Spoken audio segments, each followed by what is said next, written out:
नमस्कार मंडळी, फराळाची सुरुवात मी केलेली आहे आणि पहिला गोड पदार्थ बनवायचा म्हणून शंकरपाळी करायला घेतलेली आहे। आता इथे कढईमध्ये मी 1 वाटी पाणी, 1 वाटी साखर आणि पाऊण वाटी तूप घेतलेलं आहे। ते गरम केलं, साखर मेल्ट होईपर्यंत त्याला थंड होऊ दिलं आणि नंतर त्याच्यामध्ये मैदा घालून मळून घेतलं। तर इथे जितका मैदा बसेल तितका मी मळून घेणार आहे। पीठ मळताना आपल्याला अंदाज घ्यायचा आहे की किती मैदा त्याच्यात लागेल। तर आता इथे अजून थोडासा मैदा मिक्स करून मी छान असं पीठ मळून घेतलं। जास्त सैल करायचं नाही, घट्ट पीठ मळायचं आहे जेणेकरून मग तेल जास्त धरत नाही शंकरपाळी। तर मग थोडा वेळ आता हे पीठ मी ठेवणार आहे भिजत।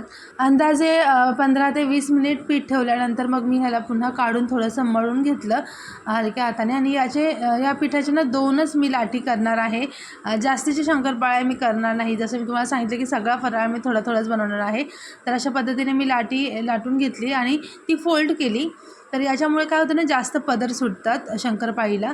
तर असं लाटून घ्यायचं आणि पुन्हा असं फोल्ड करून पुन्हा याला लाटायचं।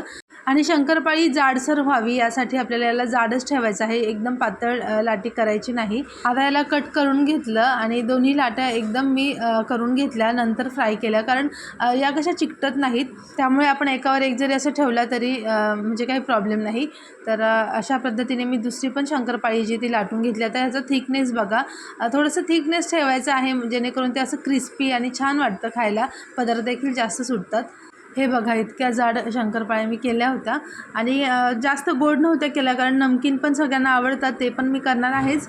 आणि ह्या पण जास्त गोड असतील ना तर खायला म्हणजे नको वाटतं। कधी कधी आपण चहात वगैरे पण घेतो, मग चहा पण गोड आणि हे पण जास्त गोड असेल तर मग ते खाल्लं जात नाही, त्यामुळे मग मी थोडं कमी गोड टाकलं होतं। आता बघा, इथे मीडियम फ्लेमवरती मी छान अशा क्रिस्पी शंकरपाळ्या भाजून घेतल्या सोनेरी रंगावरती आणि छान झाल्या होत्या। देवाला नैवेद्य ठेवला आणि टेस्ट करून बघितलं तर खरंच छान झालं होतं। इथे बघा किती छान लेयर्स पडलेले आहेत आणि अगदी खुसखुशीत झाल्या होत्या शंकरपाळ्या। तर चला, तुम्ही कशा पद्धतीने करता शंकरपाळी मला कमेंट करून नक्की सांगा। आपण पुन्हा भेटूया पुढच्या व्हिडिओमध्ये, तोपर्यंत बाय बाय।